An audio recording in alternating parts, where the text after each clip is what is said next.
Diz assim um texto bíblico: mas de fato Cristo ressuscitou dentre os mortos, sendo ele as primícias dos que dormem. Visto que a morte veio por um homem, também por um homem veio a ressurreição dos mortos. Porque assim como em Adão todos morrem, assim também todos serão vivificados em Cristo. Cada um, porém, a sua ordem. Cristo, as primícias, depois os que são de Cristo, na sua vinda. E então virá o fim, quando ele entregar o reino do Deus e Pai, quando houver destruído todo o principado, bem como toda potestade e poder, porque convém que ele reine até que haja posto todos os inimigos debaixo dos pés. O último inimigo a ser destruído é a morte. Vamos orar? Deus, graças te damos por tua palavra, Senhor. Graças te damos, ó Deus, por uma palavra transbordante de esperança, Senhor. Graças te damos, Senhor, por tão grande e profunda verdade evangélica. Não uma verdade dos evangélicos, é uma verdade do teu evangelho, Senhor. Deus, diante, Senhor, de tanta perdição, diante, Senhor, de tanta falta de norte, de tanta falta de direção, diante de tanta falta de perspectiva, nos vivifica pela tua palavra nessa tarde, em nome de Jesus. Amém. Amém.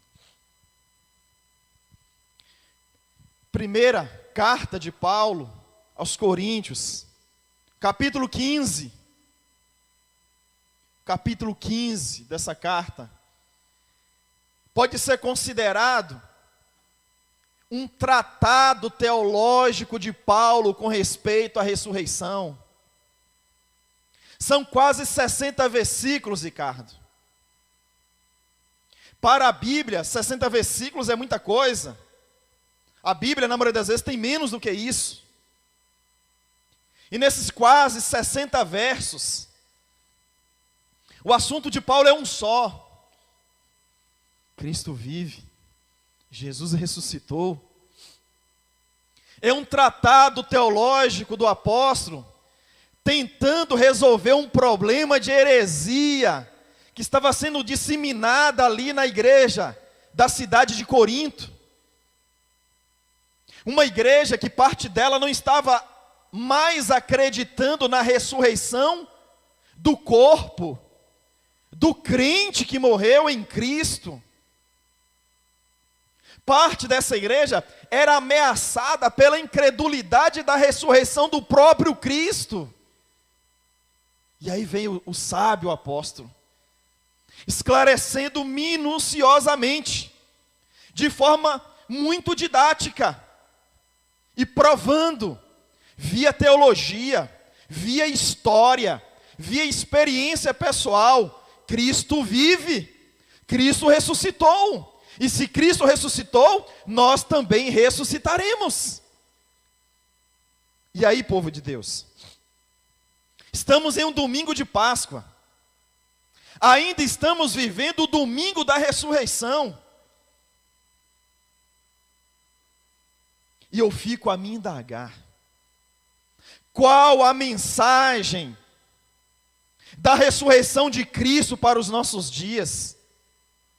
Qual a mensagem que a doutrina da ressurreição tem para esses dias de pandemia?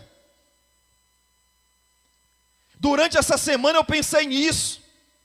Eu pensei em ser bíblico, mas também contextualizado. Eu pensei em ser bíblico, mas contemporâneo. Eu pensei em ser bíblico, mas também relevante. Um evento histórico, real, profundo, o mais importante da história da humanidade. Aí você diz, mas pastor, o evento mais importante não é a crucificação? Não, o evento mais importante é a ressurreição. Porque se não houvesse ressurreição, a crucificação seria ineficaz. A ressurreição é o evento mais importante. Se Jesus não ressuscita, estaríamos perdidos. Se Jesus não ressuscita, vã seria a nossa fé. Se Jesus não ressuscita, vã é a nossa pregação, diz Paulo nesse mesmo capítulo. Então, eu repito a questão, né, Sione? Qual mensagem tem a ressurreição de Cristo para os nossos dias? Em primeiro lugar, com base no texto. A ressurreição de Cristo é a garantia da aniquilação de toda espécie de males. Verso de número 24. A ressurreição de Jesus é a garantia de que todo mal, um dia, será destruído. Diz Paulo. A ressurreição de Jesus é a garantia de que o diabo, o falso profeta, a besta, a corrupção, a doença, o luto, a morte e todas as injustiças um dia terão um fim. Por quê? Porque Jesus ressuscitou. A ressurreição de Jesus é a garantia de que toda essa malignidade será amarrada em um pacote de maldades e será lançado tudo no lago de fogo. Eu me lembro, né, de Apocalipse. E foi lançado no lago de fogo. O inferno no lago de fogo. O diabo será jogado no lago de fogo. A besta, o falso profeta. Toda maldade. Mas por que a gente pode sonhar com isso? Por que a gente pode ter essa viva esperança de que sim, toda maldade um dia terá um fim? Porque Cristo ressuscitou. Segundo lugar, a ressurreição de Cristo é a garantia da vinda do reino de Deus. Verso de número 25. Ele vai reinar, diz Paulo. Até que ele reine, diz Paulo. Meus irmãos, a ressurreição de Jesus é a garantia que aquele trechinho da oração do Pai Nosso se cumprirá. Pai nosso que estais nos céus, santificado seja o teu nome, venha a nós o teu reino. Seja feita a tua vontade, assim na terra como no céu. O discípulo ora, Senhor, que o teu reino venha até nós, que o teu reino venha até nós, que a Nova Jerusalém venha até nós, que o teu governo venha até nós, e que a tua vontade seja feita aqui embaixo, assim como ela é feita em cima. A gente pode ter esperança da instauração do reino de Deus aqui, porque Cristo ressuscitou. A gente pode sim ter a esperança de que todos os poderes, Thelma, serão destronados, todos os governantes serão destronados, todos os governantes serão colocados de lado, e Jesus vai governar com justiça e com retidão. Eu me recordo agora daquela passagem do Apocalipse, que quando Jesus se apresenta glorioso, os anciãos tiram a coroa da cabeça e colocam diante de Jesus. Ah, se Jesus viesse hoje, Biden tinha que se curvar e dizer: todo o poder está nas tuas mãos. Donald Trump deveria se curvar e dizer: todo o poder está entregue em tuas mãos. É a coroa que simboliza poder, é Jesus destronando todos os reis. O senhor Luiz Inácio Lula da Silva deve se curvar e dizer: todo o poder está em suas mãos. Jair Messias Bolsonaro se curvando dizendo: todo o poder está em suas mãos. Por quê? Porque somente Ele tem capacidade, tem todo o poder, tem toda a sabedoria para implantar nessa terra um reino de justiça. Mas por quê? Porque Ele ressuscitou. Porque Ele vive. E aí, Dalva, se Ele vive, eu posso crer no amanhã. Se Ele vive, eu posso crer que um dia o Éden de Deus será restaurado. Se Cristo vive, e Ele de fato vive, então meu coração pode se encher de esperança que esse mundo não está lançado à sua própria sorte, mas que o Cristo de Deus governa, tem todo o poder e as rédeas da história estão em suas mãos. Parece que está tudo bagunçado. E está mesmo, parece que está tudo desorganizado, tudo está um caos, tudo está mesmo, mas Deus continua governando sob a égide do Cristo de Deus. Ei, a história caminha para um fim. Paulo diz no verso de número 24, então virá o fim. A história da humanidade caminha para uma culminância, para um término, para um final.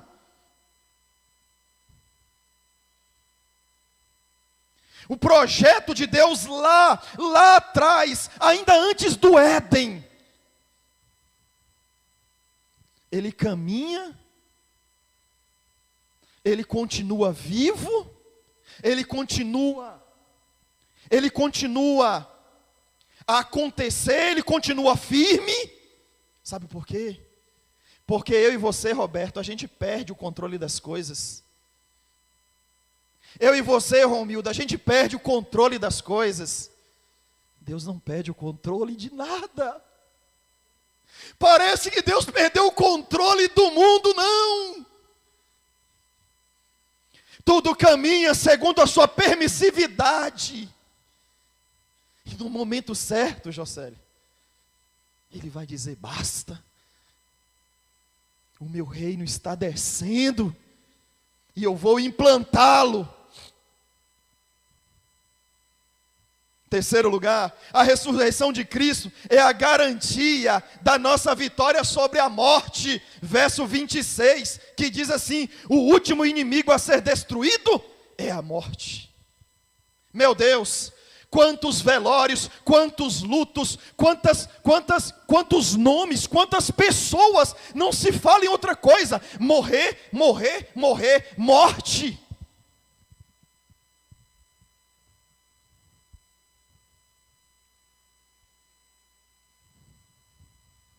A morte nos amedronta, a morte nos ameaça, a morte é o maior dos algozes humanos. A morte é o inimigo do ser humano.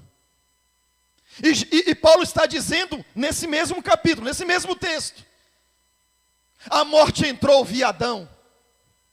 A morte entrou pela desobediência do Éden. Adão é a porta de entrada da morte. Em Adão e Eva, o caminho da morte foi aberto. A morte entra, faz parte da vida humana via o primeiro casal.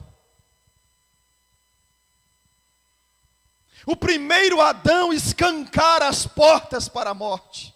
Mas aí Paulo diz, em Jesus temos vida. O primeiro Adão abriu a porta para a morte. O segundo Adão, Jesus, abriu a porta para a vida.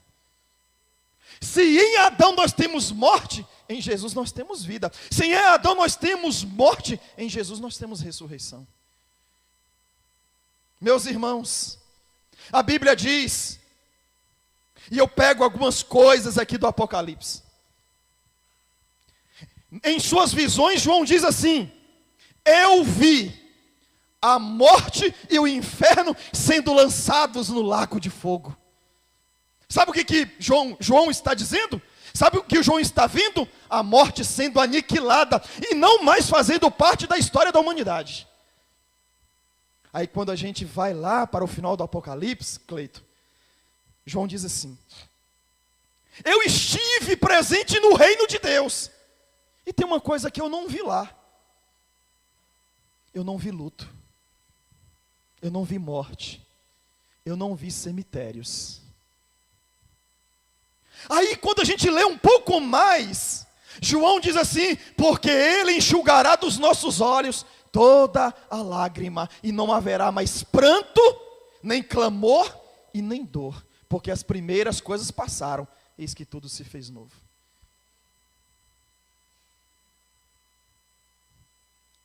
Você tem essa esperança. Eu espero que você tenha essa esperança. Você acredita nisso? Eu espero que você acredite nisso.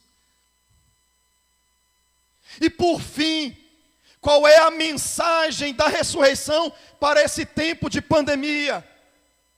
Em quarto lugar, com base nos versos 21, 22 e 23, a ressurreição de Cristo é a garantia da ressurreição de todo aquele que morreu com a fé no Cristo ressurreto de Deus. Em síntese, a ressurreição de Cristo é a garantia de que nós ressuscitaremos. E caso Jesus venha e eu já tenha morrido, porque ele pode vir daqui 50, 100, 200 anos, e nenhum de nós estejamos aqui,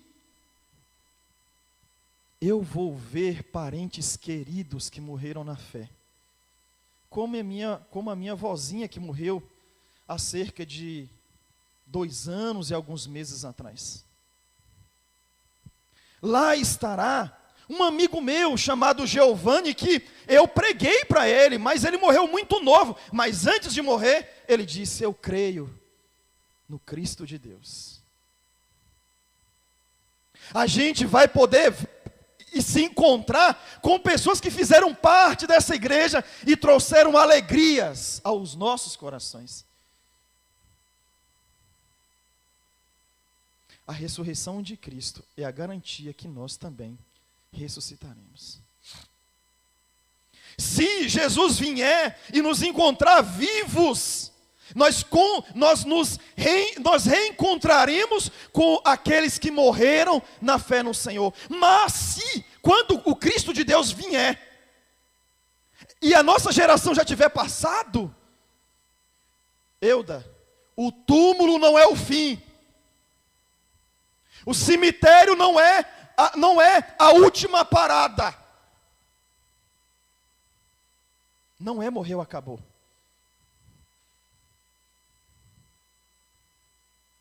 Porque se a gente pensar que morreu, acabou e que não tem ressurreição, Paulo vai dizer nesse mesmo capítulo: então nós somos os mais miseráveis de todos os homens. Nós cremos. E o nosso coração é tomado dessa esperança. Ele não está mais aqui porque já ressuscitou.